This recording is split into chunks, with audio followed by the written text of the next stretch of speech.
la amante de mi esposo intentó quitarme a mi hijo, alegando que yo no tenía condiciones para criarlo. Fue entonces cuando mi suegra decidió actuar, y lo que sucedió en el tribunal emocionó a todos. No puedes perderte esta historia. En aquella época, todavía éramos una familia, al menos en el papel. Damián salía temprano, regresaba tarde, y yo pasaba el día intentando encontrar un espacio que pudiera llamar mío. No era el hambre lo que nos amenazaba.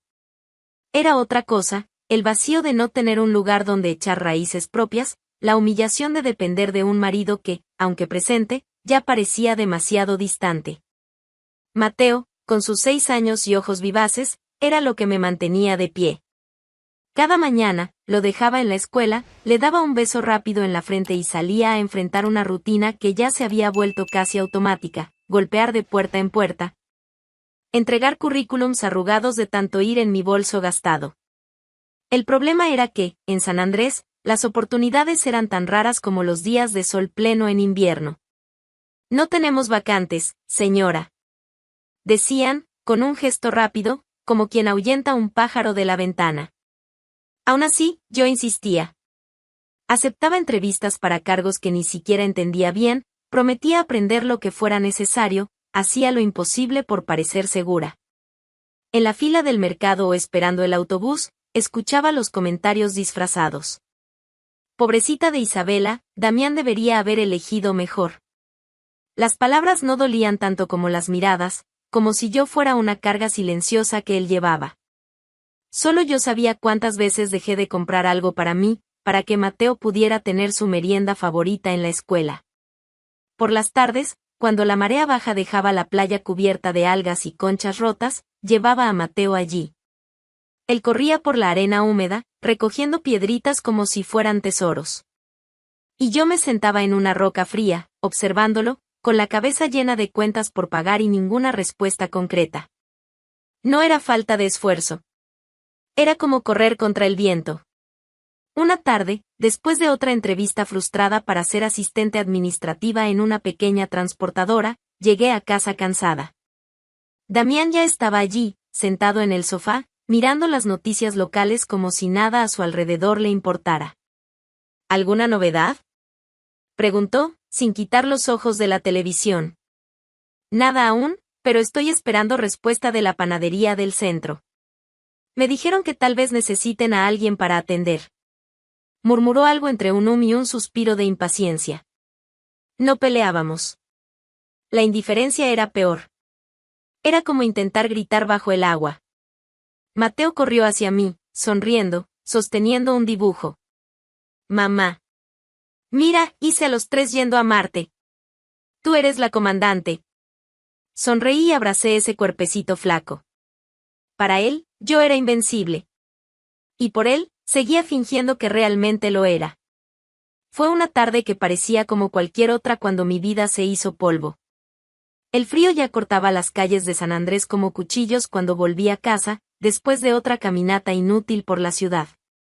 Mis dedos, escondidos en las mangas del abrigo gastado, ya estaban entumecidos. Soñaba con llegar, abrazar a Mateo, preparar un té caliente y olvidar, al menos por unas horas, que el mundo parecía tan pequeño y sin salidas. La puerta de nuestra casa estaba entreabierta. Me pareció extraño, pero no pensé lo peor, todavía no. Entré llamando a Mateo. ¿Hijo? ¿Mateo? Lo que encontré en la sala me paralizó. Damián estaba allí, parado en medio del salón, y a su lado, una mujer que nunca había visto en persona, pero que todos los susurros del pueblo ya me habían presentado. Sonia. Llevaba un abrigo elegante, botas nuevas y una sonrisa indecente de tan natural. Parecía estar en casa. Parecía no tener dudas de que ese era su lugar. ¿Qué es esto? Mi voz salió extraña, casi ronca. Damián no perdió tiempo. Sin ceremonia, sin una mirada de culpa, sin vacilación, disparó: tienes que irte, Isabela. Esta casa es mía. Quiero que te vayas ahora. Lo miré, sin entender del todo. Cada palabra parecía retrasada, como si el sonido no alcanzara mi cerebro a tiempo. Estás bromeando, ¿no? Forcé una sonrisa, esperando que fuera una broma de mal gusto. Sonia acomodó su bolso en el hombro y me miró como quien ve a un perro mojado en la calle. No hagas esto más difícil de lo que tiene que ser, dijo ella, con una calma cruel. Volví a mirar a Damián, buscando algún rasgo del hombre que un día me juró amor eterno. No encontré nada. Solo vi prisa. Prisa por borrarme de su historia. Mateo, susurré, ya pensando en él, en cómo protegerlo de aquella vergüenza. Él se queda. Damián respondió firme. Tú no tienes a dónde ir, Isabela. No puedes arrastrarlo contigo. Mi cabeza dio vueltas. Pensé en llevármelo, en correr, en gritar. Pero mirando a mi pequeño, jugando en la alfombra del salón sin entender nada, supe que sería un acto de egoísmo. No podía arrastrarlo a la calle. No podía exponerlo al hambre, al frío de la noche, a las incertidumbres que me ahogaban. Me agaché frente a él. Mateo me miró con sus grandes ojos marrones, sujetando su carrito de juguete, ese baratito que era su mayor tesoro. Mamá tiene que resolver unas cosas, mi amor, le dije bajito, intentando mantener firme la voz aunque todo dentro de mí temblaba. Pero te prometo, prometo que volveré a buscarte. Él me abrazó fuerte. Tan fuerte que por un segundo pensé en olvidar la razón y llevármelo conmigo de todas maneras. Pero lo solté.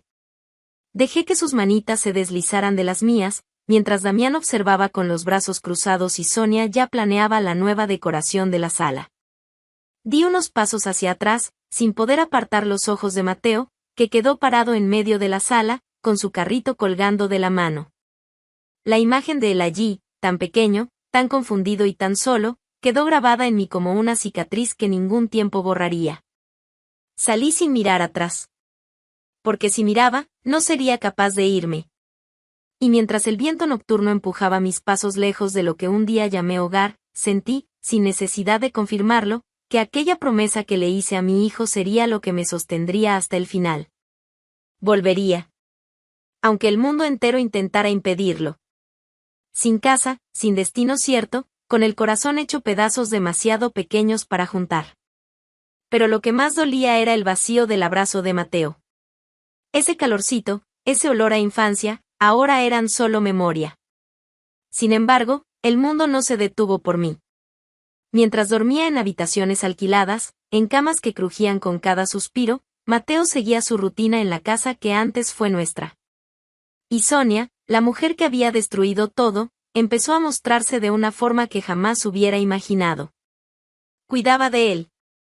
No por obligación, ni para hacerse ver mejor que yo, sino con un tipo extraño de ternura que ni ella misma sabía explicar del todo. Ella se encargaba de llevar a Mateo a la escuela, sujetando su pequeña manito hasta la puerta. Ella aprendía a preparar el arroz como a él le gustaba, medio pegajoso. Por la noche, le leía historias tontas de dragones y caballeros, aunque a veces se equivocara en el final, solo para verlo sonreír antes de dormir. Mateo me extrañaba. Lo sé porque, aunque pequeño, lloraba bajito en la almohada durante las noches frías de San Andrés. Lo sé porque, cada vez que lo visitaba, sus ojos se iluminaban como si fuera Navidad. No tenía nada para darle, nada más que promesas y pequeños regalos comprados con las monedas que me sobraban. Una camiseta de dinosaurio que encontré en un puesto callejero. Un carrito de plástico tan barato que apenas giraban sus ruedas. Un librito de figuras que hallé olvidado en el fondo de una tienda de segunda mano. Pero cuando se los entregaba, Mateo los abrazaba como si fueran verdaderos tesoros. Mamá, mira. Un T-Rex. Ahora puede proteger a mi otro dinosaurio. Decía tan emocionado que, por momentos, la tristeza parecía retroceder. Una tarde lluviosa, logré conseguir una hora para verlo. Toqué el timbre de la casa que ahora era de Sonia y Damián. Mi propio hogar me recibía como una visitante. Sonia abrió la puerta. Llevaba un suéter sencillo, sin maquillaje, el cabello recogido de cualquier manera. Por un segundo, nuestras miradas se encontraron, y algo extraño sucedió, no vi triunfo en ella. Vi cansancio. Está en el cuarto. Puedes pasar. Dijo, sin levantar la voz. Entré. Pasé por la sala donde los muebles habían cambiado de lugar, donde hasta el olor parecía diferente. Mateo corrió hacia mí, derribando una silla en el camino. Mamá. Mi amor. Lo tomé en brazos, ignorando el dolor de espalda, ignorando todo. Nos abrazamos durante mucho tiempo. Él enterró su rostro en mi cuello, como siempre hacía cuando quería esconderse del mundo. ¿Cuándo vas a venir a vivir con nosotros otra vez? Preguntó bajito. Tragué el llanto, porque en ese momento dolía demasiado admitir que no lo sabía. Pronto, mi pequeño. Pronto. Solo estoy arreglando unas cosas. Acaricié su cabello desordenado. Sonia observaba desde la puerta, sin interrumpir, sin robar el momento. Por primera vez, vi que ella también sufría. No era una disputa. Era amor. Amor extraño, torcido, imperfecto, pero amor al fin. Cuando llegó la hora de irme, Mateo agarró mi mano con fuerza. Llévate mi carrito contigo, mamá. ¿Así te acuerdas de mí? Sonreí, pero mis ojos ya me traicionaban. No necesito el carrito, mi ángel.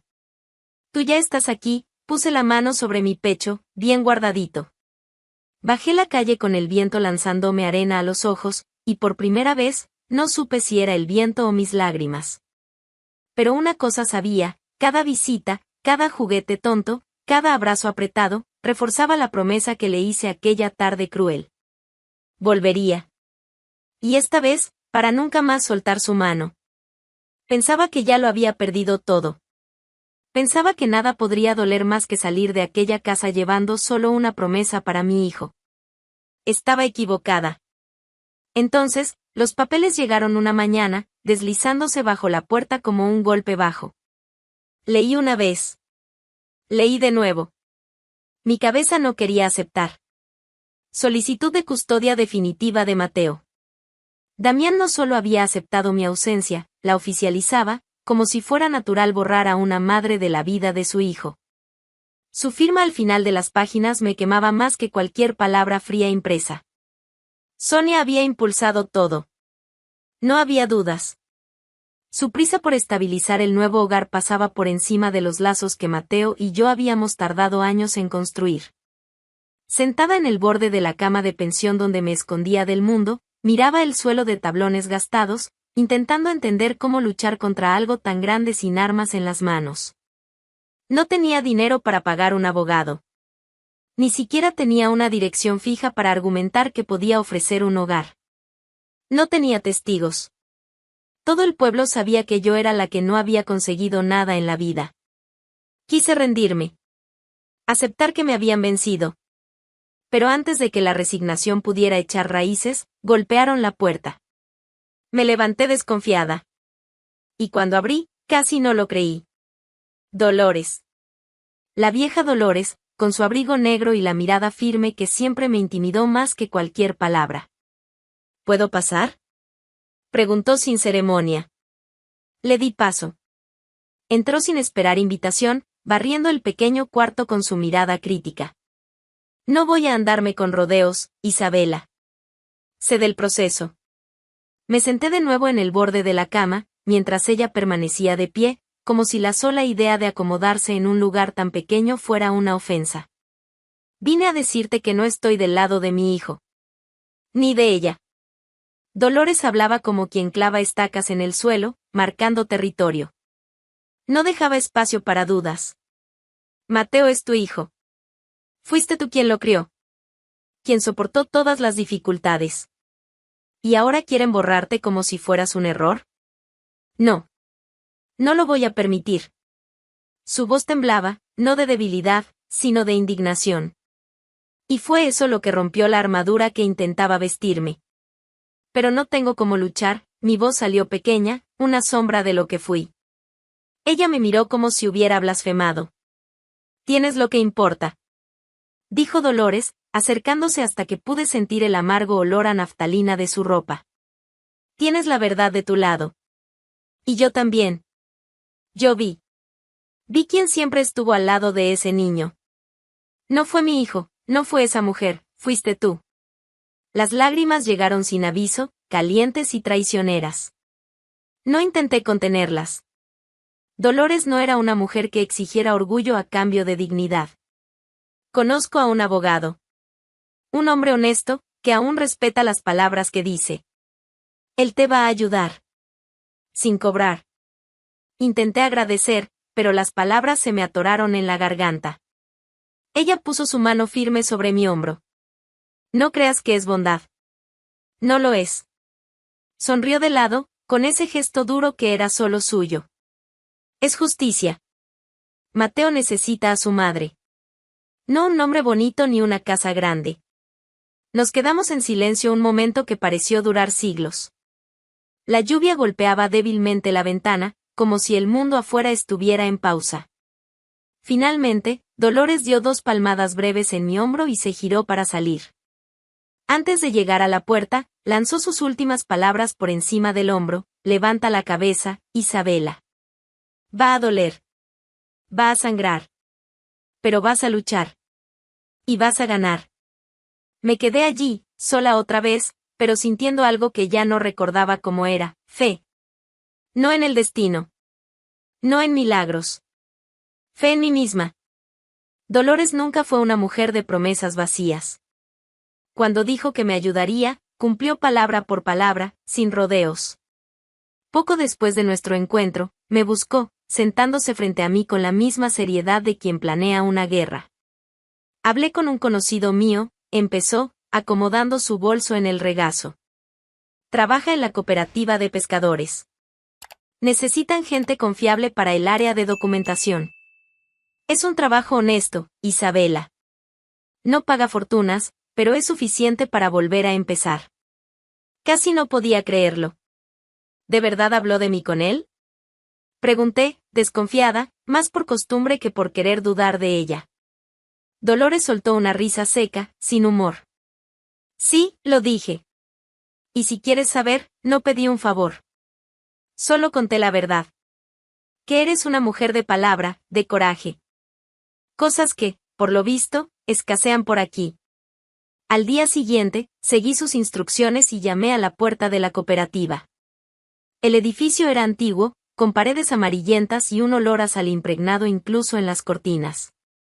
El gerente, un hombre robusto de manos grandes y rostro curtido, me recibió con una evaluación rápida, como quien mide un pescado para vender. ¿Sabe manejar archivos, control de inventario, entrega de facturas? Disparó, sin rodeos. Sé aprender. Respondí sin parpadear. Él entrecerró los ojos, evaluando si valía la pena apostar por alguien como yo. Dolores habló mucho de usted. Dijo finalmente, recostándose en la silla de madera. Vamos a ver si merece su confianza. Empieza mañana a las 7. Salí de la cooperativa sin mirar atrás. Ahora no había espacio para dudas ni excusas. El suelo bajo mis pies seguía siendo irregular, pero finalmente había un camino. Dolores no se detuvo ahí. También ya arreglé otra cosa. Avisó días después, mientras revisábamos papeles en su cocina. Un abogado. Levanté la cabeza, asustada. Dolores, no tengo cómo pagar. Ella levantó la mano, cortándome con impaciencia. Ya lo sé. Manuel Vidal también lo sabe. Es un hombre de palabra. Te va a defender porque cree en la justicia, no en el lucro. Encontré a Manuel en una oficina estrecha y organizada, llena de libros viejos apilados hasta el techo. Me escuchó en silencio, tomando notas en un cuaderno de tapa gastada. Ni un suspiro de lástima, ni frases ensayadas. Cuando terminé, simplemente cerró el cuaderno con un leve chasquido. Vamos a luchar por Mateo. Dijo, como si afirmara algo inevitable. El proceso comenzó poco después. Cada audiencia era un campo minado. Damián, con traje nuevo y sonrisa ensayada, exponía nuestras dificultades como si fueran crímenes. Sonia, siempre impecable, pintaba su vida como un cuento de hadas, donde yo era apenas la figura oscura que amenazaba el final feliz. La señora no tiene casa propia, no posee un empleo fijo desde hace años y ofrece condiciones inestables para el niño. decía su abogada, desgranando cada palabra como si clavara cuchillos en mi espalda. Yo permanecía sentada, inmóvil, mientras Manuel desmontaba cada acusación con paciencia y firmeza. Lo que un niño necesita no es lujo, afirmaba él. Es afecto, presencia verdadera, amor incondicional. A veces, los ojos del juez vacilaban, como si el discurso perfecto de Damián y Sonia ya no fuera suficiente para borrar la historia que Manuel tejía con tanto cuidado. Con cada sesión, sentía el cansancio arrastrarse en mis huesos. Cada audiencia parecía arrancarme, poco a poco, pedazos de todo en lo que creía. Pero jamás pensé en rendirme. Cada golpe recibido solo reforzaba la promesa que le hice a Mateo. Llegó el día de la audiencia final. Las horas en el tribunal se arrastraban como si el tiempo hubiera olvidado pasar. Yo estaba allí, sentada, con las manos apretadas entre las rodillas, mientras Damián y Sonia desfilaban promesas doradas ante la jueza: coche nuevo, escuela privada, seguro médico premium. Pintaban un cuadro de vida perfecta, donde Mateo sería solo otra pieza de exhibición. Manuel, a mi lado, permanecía sereno, firme como una muralla. Mi corazón, en cambio, latía rápido, como si quisiera huir de allí. Cuando la jueza pidió escuchar a Mateo, el silencio fue tan pesado que casi se podía tocar. Vi a mi hijo entrar por la puerta lateral, guiado por una asistente de voz dulce. Llevaba en los pies zapatillas viejas, en las manos su carrito de mercado colorido, y en los ojos esa luz que ni la distancia pudo apagar. Se sentó frente a la jueza, balanceando ligeramente las piernas, con los ojos atentos, como quien sabe que lleva sobre sí una responsabilidad mayor de la que debería. La jueza le sonrió, intentando aliviar el peso de la situación. Mateo, queremos escucharte, ¿de acuerdo? ¿Con quién te gustaría vivir? Él miró primero a Damián. Luego a Sonia. Finalmente, sus ojos se encontraron con los míos. Fue en ese instante que la verdad rompió todas las barreras, saliendo de la boca pequeña que cargaba toda mi esperanza. Quiero vivir con mi mamá. Aunque no tenga juguetes nuevos, solo quiero estar con ella. El impacto fue inmediato. Sonia bajó la cabeza, como si las palabras le hubieran robado el aire. Damián desvió la mirada, observando el suelo como un niño avergonzado. Manuel mantuvo el semblante sereno, pero percibí un leve levantar de labios, casi una sonrisa contenida. Yo, sin fuerzas para disimular, cerré los ojos por un segundo. No era tristeza. Era alivio. Era la confirmación de que todo el esfuerzo, toda la humillación, toda la lucha no habían sido en vano. La jueza miró a Mateo por un largo instante, luego recorrió las páginas del proceso, suspiró de forma casi imperceptible y declaró, con base en las pruebas presentadas y, principalmente, considerando el deseo sincero manifestado por el niño, este tribunal decide conceder la custodia de Mateo Sánchez a su madre, Isabela Sánchez. El sonido del mazo en el estrado retumbó como un trueno mudo en mi cabeza. Por un momento, no hubo nada. Ni palabras, ni movimientos. Solo el peso de aquella victoria justa, hecha de carne, hueso y amor, cayendo sobre todos nosotros. Mateo sonrió. Yo simplemente respiré. Finalmente, después de tanta lucha, podía llamarlo mío otra vez, no por instinto, no por desesperación, sino por derecho. Mateo dormía profundamente en el banco a mi lado, con la cabeza apoyada en mi regazo y las manos aún agarradas a su viejo carrito de mercado. Lo observé en silencio mientras el taxi cruzaba las estrechas calles de la ciudad, sintiendo una mezcla de alivio y miedo. Habíamos ganado una batalla. Pero construir nuestra nueva vida sería otra historia. Cuando el coche se detuvo frente al edificio bajo y sencillo que sería nuestro hogar, desperté a Mateo con cuidado. Llegamos, campeón. Susurré. Él abrió los ojos despacio, parpadeando contra la luz, y entonces sonrió de ese modo que parecía barrer cualquier resto de tristeza que hubiera en mí. Bajé primero, cargando la pequeña maleta que llevaba lo poco que era nuestro, algunas ropas, juguetes viejos, una manta raída que Mateo no soltaba por nada. Él saltó detrás, ojos atentos, curiosos. ¿Aquí vamos a vivir, mamá?, preguntó, con la voz cargada de expectativa. Aquí es. Respondí, tomando su mano. Subimos las estrechas escaleras hasta el segundo piso. El apartamento era pequeño, con paredes desconchadas y un suelo de madera que crujía bajo los pies. Pero era nuestro. Mateo corrió de un cuarto a otro, examinando todo como si fuera un castillo recién descubierto. ¿Puedo quedarme con el cuarto más grande?, preguntó, riendo. Todos los cuartos son del mismo tamaño, pillo. Respondí, riendo también, por primera vez en mucho tiempo sin forzar la sonrisa. Pasamos aquella tarde limpiando, ordenando, inventando maneras de transformar aquel espacio vacío en un hogar. El colchón que Dolores me había prestado ocupaba el centro de la habitación.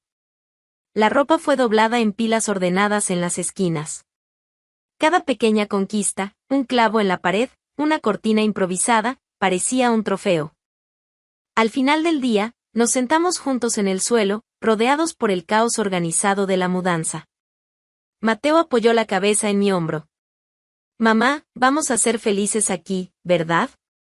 Lo acerqué más, sintiendo el calorcito bueno de su cuerpo. Ya somos felices, mi amor. Solo nos faltaba nuestra casa.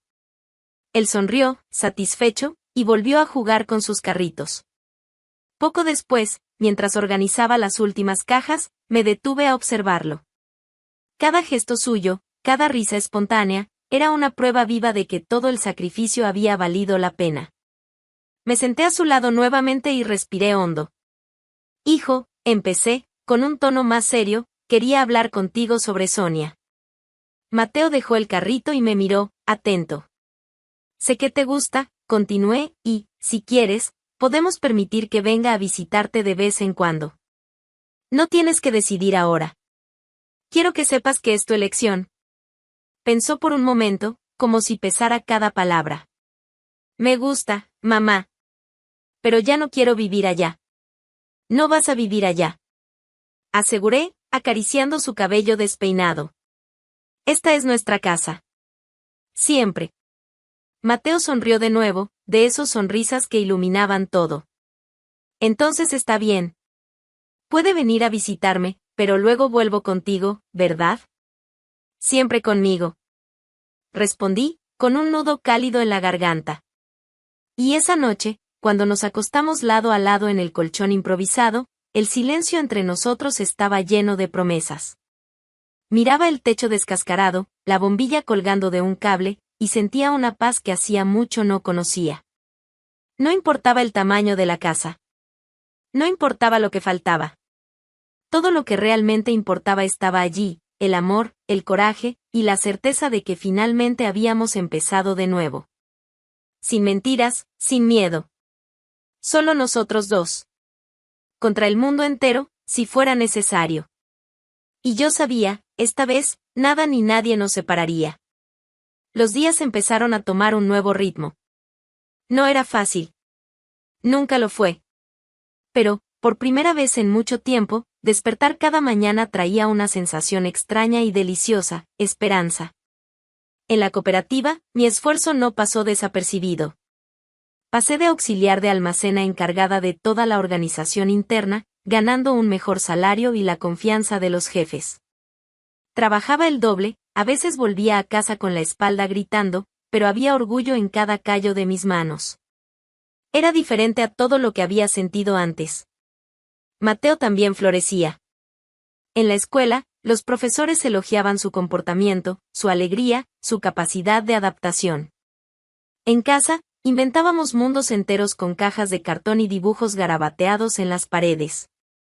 Nuestro pequeño apartamento ya no parecía tan pequeño.